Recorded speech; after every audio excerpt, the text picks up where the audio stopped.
Election इस अकेली जमात PTI के साथ लड़ने में बिल्कुल भी इंटरेस्टेड नहीं है। पीडीएम की 13 जमातें, आज शहबाज शरीफ साहब ने बतौर वजीर आजम पाकिस्तान फ़ोन भी किया, खालिद मकबूल सिद्दीकी साहब से भी गुफ्तगू की और MQM को ज़रा रोकने की कोशिश की है कि खुदारा ज़िमनी इंतखाबात में आप हिस्सा न लीजिएगा।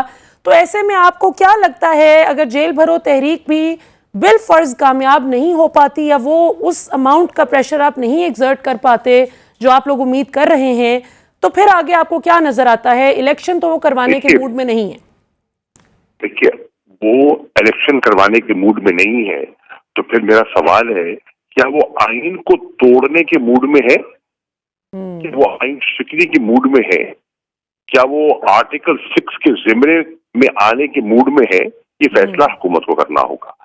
अब ये बताइए, पीडीएम इंतखाबात में आसिफ अली जरदारी ने तो लोगों से दरखास्तें मांग ली थी और यहाँ पीडीएम ने तो यहाँ अपने कैंडिडेट्स फील्ड कर दिए थे।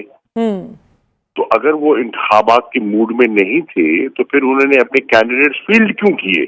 सही। यहाँ देखिए ना, हमारे कागजात दाखिल किए गए, जांच पड़ताल हुई, सब कुछ हुआ।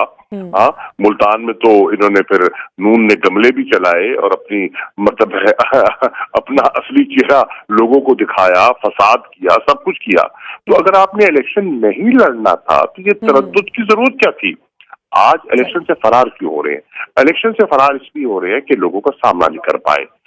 ये आज जो महंगाई का इन्होंने एक नया तूफान बर्पा किया है, ये जो नए इकदाम इन्होंने IMF के साथ जो शराइत तय की हैं, जिससे 113% गैस की कीमत में इजाफा होगा, जिसमें 8 पैसे यूनिट बिजली में इजाफा होगा, जिसमें 1% जनरल सेल्स टैक्स में इजाफा होगा, जिसमें 57 रुपए फी लीटर पेट्रोल बढ़ गया, जिसमें 55 रुपए फी लीटर डीजल बढ़ गया, जिसमें फेडरल एक्साइज ड्यूटी बढ़ गई, सीमेंट की कीमत बढ़ गई, घी की कीमत बढ़ गई, आपका LCs नहीं खुल रही, स्टॉक मार्केट मंदी के रुझान में है, मईशत का बेड़ा गर्क हो गया है।